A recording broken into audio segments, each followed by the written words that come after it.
Konbanwa! Welcome back to my viewers! How are you guys doing out there with the Japanese lessons? I know it can be tough at first, but that's why I've created these videos to hopefully guide you all in the right direction and to make it as painless as possible. Remember that persistence is the key here. Now today, we're going to be covering grammar. I know it's a dreaded G word, but it must be covered. It's essential if you want to be able to speak Japanese fluently without sounding like a crazy person. So, get ready and let's begin with today's lesson.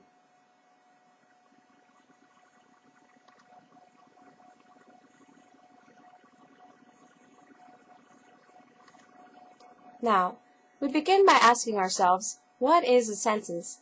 A sentence is an organized series of words which enables us to make a statement, ask a question, express a thought, offer an opinion, and so forth. In writing, an English sentence starts with a capital letter and ends with a period, a question mark, or an exclamation mark. In writing, when using Romaji, a Japanese sentence starts with a capital letter and ends with a period, never a question mark or an exclamation mark. Let's look at the following examples. If you want to say the statement, Yoko is Japanese, you'll say, Yoko-san wa Nihonjin desu. Now, if you want to ask the question, is Yoko Japanese? You'll say, Yoko-san wa Nihonjin desu ka? If you want to say the exclamation, Yoko, be careful, you'll say, Yoko-san ki o tsukete kudasai.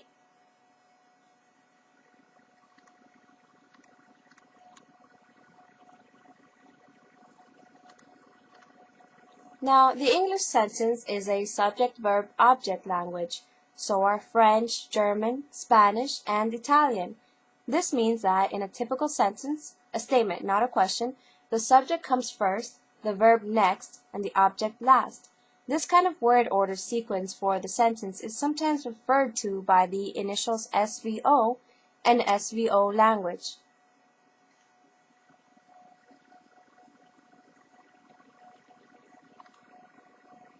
Now we begin with the basics. In the following examples, we have three sentences. They begin as subject-verb-object sentences.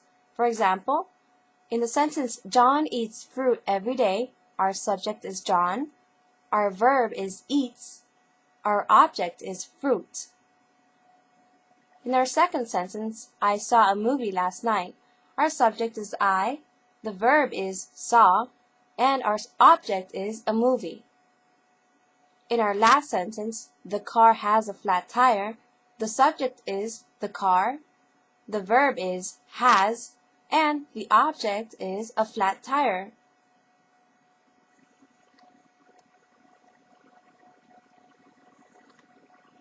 Understanding this principle of the word order is important because, as we shall see in the next slide, the word order in Japanese is different. English sentences have two basic parts, a subject and a predicate. The subject is who or what the sentence is about. A subject must contain a noun or a pronoun. In a statement, the subject is usually the first element in the sentence. In the following examples, John speaks English. Our subject is the person who speaks English. In Yoko is Japanese, our subject is about a person who is Japanese.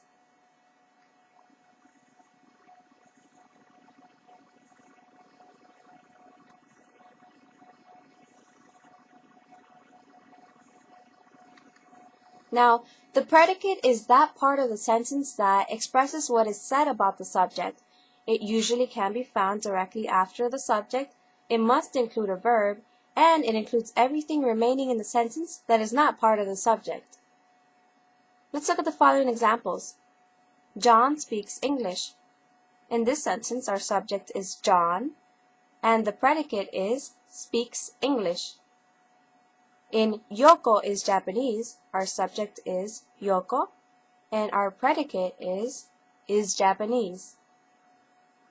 The professor teaches history at the university. Our subject is the professor, and our predicate is teaches history at the university. Now let's move on to the Japanese sentence.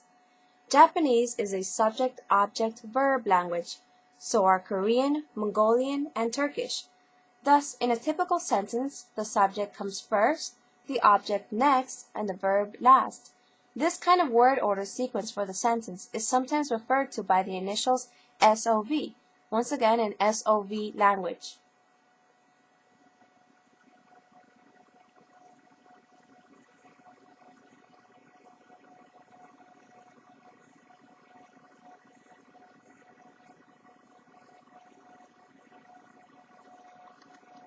In the following examples, we have subject-object-verb sentences. We begin with お母さんがパンを買いました. Mother, bread, bought. In this sentence, our subject is mother, お母さん. Our object is bread, パン. And our verb is 買いました, which is bought. In our second sentence, ジョンさんがそれをしました. John, it, did. Our subject is John. ジョンさん. Our object is it, それ. And our verb is did. しました. In our last example, we have お父さんが映画を見ました. Father, movie, saw. Our subject is father, お父さん. Our object is movie, 映画. And our verb is saw, 見ました.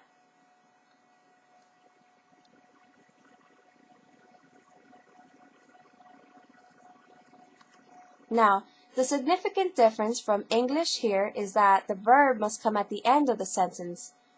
What about questions?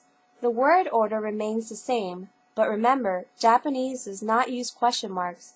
A sentence becomes a question simply by adding the particle ka at the end. You can think of ka as a question mark.